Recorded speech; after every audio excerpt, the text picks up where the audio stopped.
Banjir bahkan nyaris merendam sebuah desa di Loksmawe, Aceh, saudara. Ketinggian air mencapai 3 meter. Desa Ujung Pacu, rumah sekolah SD di belakang rumah. Tugas gabungan menyusuri permukiman warga di Desa Ujung Pacu, Kecamatan Muara Satu, Loksmawe, memastikan pertolongan bagi warga. Beberapa warga masih bertahan di lantai 2 dan atap rumah sambil menunggu bantuan dan evakuasi. Hingga kini Desa Ujung Pacu masih terisolasi. Pemerintah Aceh menetapkan darurat bencana selama 14 hari sejak 28 November hingga 11 Desember.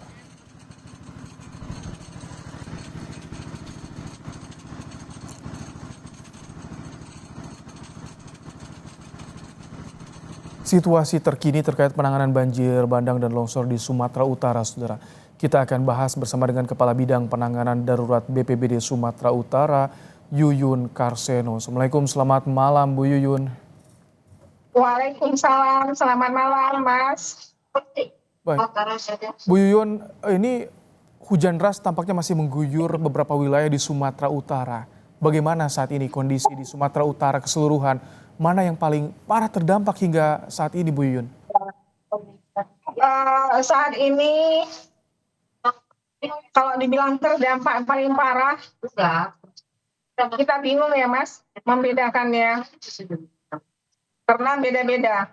Di Langkat sekarang ini luar biasa parahnya, tidak bisa dilalui, termasuk Besilam, Besitang, yang jelas daerah menuju ke Aceh itu putus total.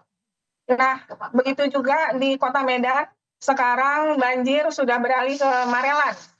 Di Marelan itu tinggi air sudah hampir 2 meter. Begitu juga yang di Tebing dan Serdang Bedagai, Mas. Nah, di antara semua yang terparah ini yang paling banyak memakan korban jiwa, yaitu ada di Tapsel. Barusan saya mendapat laporan malam ini ada penambahan 44 korban lagi, Mas. Ini malam, barusan saya dapat info. Itu yang ada di Tapsel. Artinya, lain lagi yang di Sibolga dan Tapteng. Begitu, Mas. Tadi jalur Langkat terputus, Sibolga Tapanuli juga terputus. Bagaimana penanganan korban sejauh ini, Bu Yuyun? Seperti apa upayanya? Untuk di Langkat sendiri, ini malam teman-teman BPBD Langkat masih melakukan evakuasi terhadap masyarakat yang terdampak korban banjir.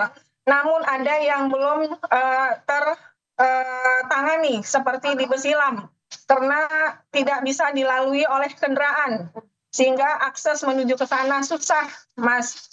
Nah, untuk di Tapanuli Selatan sendiri pekerjaan sudah ada yang selesai, namun itu pun jalan masih terputus dari Batang Toru menuju ke Tapanuli Tengah.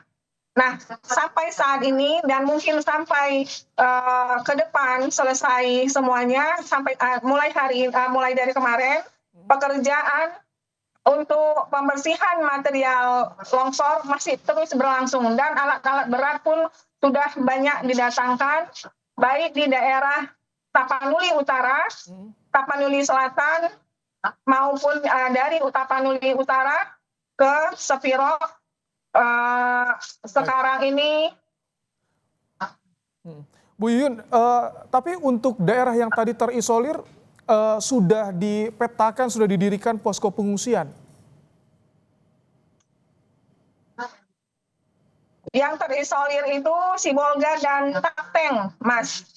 Ada pengungsian di sana. Informasi yang didapatkan sudah ada pengungsian di sana.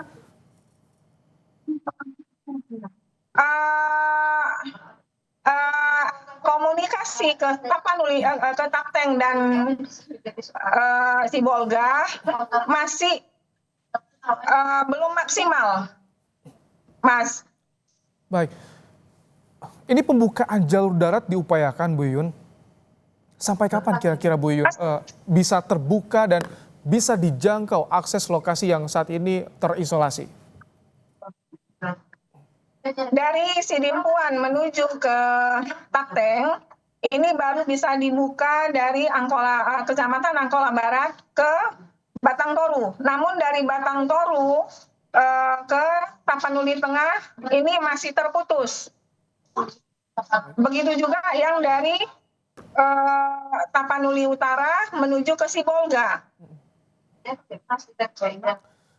Bu Yuyun, ini kan cuaca masih ekstrim, hujan deras masih mengguyur di sana.